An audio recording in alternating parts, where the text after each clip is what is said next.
Hello, everyone. I'm Bo from Brutal Commentary, and today I'm going to break down our next matchup for UFC Fight Night 269. In this matchup, we have Bia Mesquita take on Montse Rendon. I can't lie, this kind of feels like a squash match to me,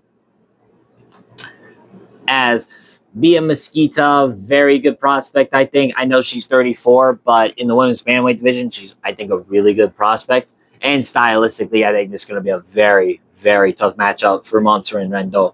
But that said, let's look at our two fighters.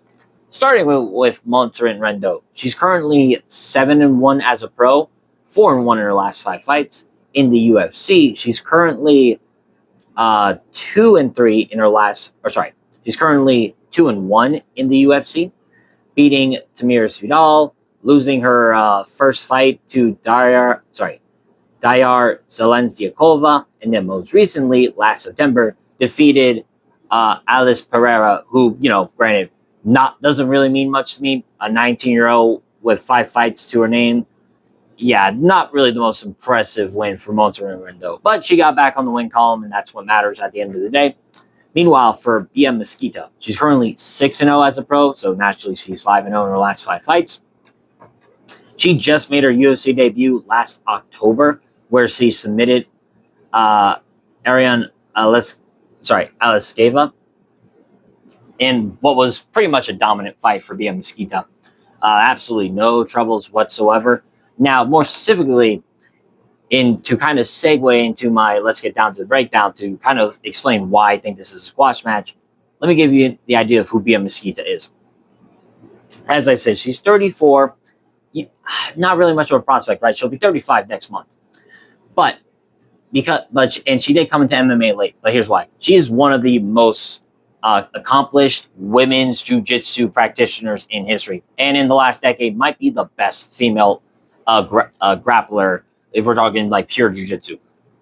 Dominant force, has won multiple competitions and world championships in the gi and no gi, including the Abu Dhabi Combat Club gold medalist. Bia Mesquita has basically won every title you can think of when it comes to grappling. And now she takes her skills to MMA. Now, how far she goes in this women's bantamweight division is a question for sure. But just given the type of grappling Bia Mesquita has, she brings to the cage is something I think most of these women's bantamweights are not going to be able to do nothing against. Now, because once Bia Mesquita gets a hold of her opponent, whether that's a body lock, wrist control, or clinch entry, she's extremely effective at dragging the fight to the ground. And once it hits the mat, she submits these women with a quickness, or just TKOs them, grounds and pounds into a TKO. As she's very good at not just controlling position, though she's very good at that as well. She hunts for finishes. Most of her submission wins have come via rear naked choke. Oh, that is seemingly her submission of choice in MMA, but make no mistake, she can go for arm bars, transitions to the back very well. The level of control she has on the ground is something most women's bantamweights simply are not equipped to deal with, unless you're a Norma Dumont or a Kayla Harrison or an Amanda Nunes, right? I think those are like some of the few I can theoretically think who could match Bia Mesquita on the ground. Who knows though? Maybe some of the other ranked contenders can, and I'm overlooking them, but that's just what I feel like.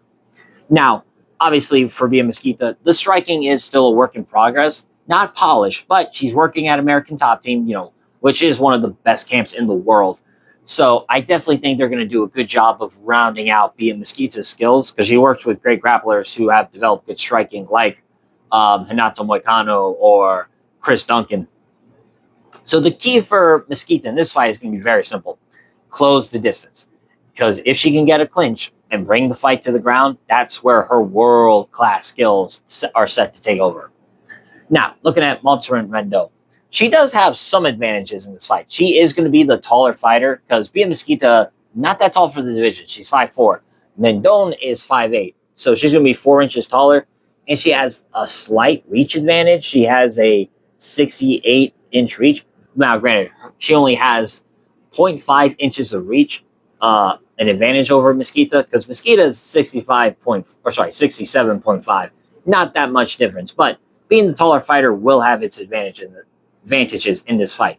And Mesquita and Rendon does have some wrestling. That's actually her base. Well, not her base, but more or less the style she uses, and which normally is kind of useful for grapplers because of the takedown defense.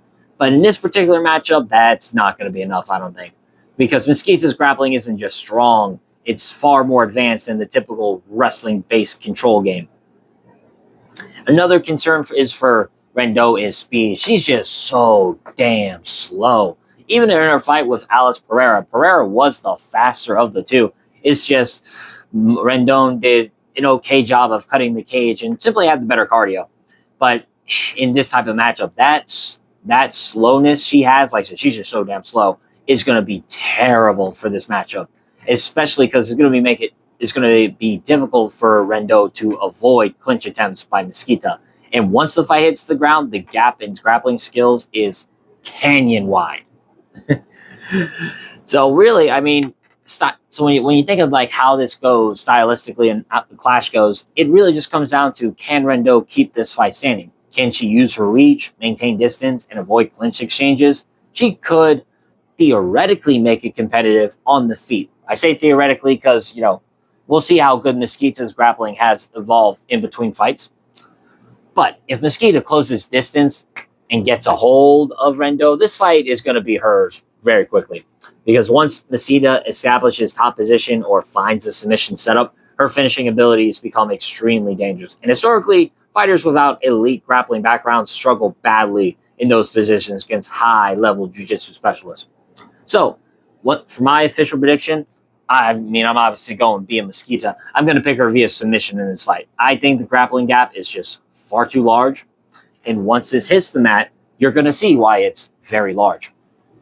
So, once again, I'm picking Bia Mesquita, and I'm going to pick her via submission in this fight.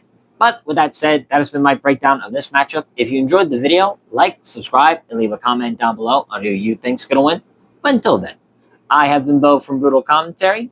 I thank you all for listening. Remember, stay calm, stay respectful, and enjoy the violence. I'll see y'all next time.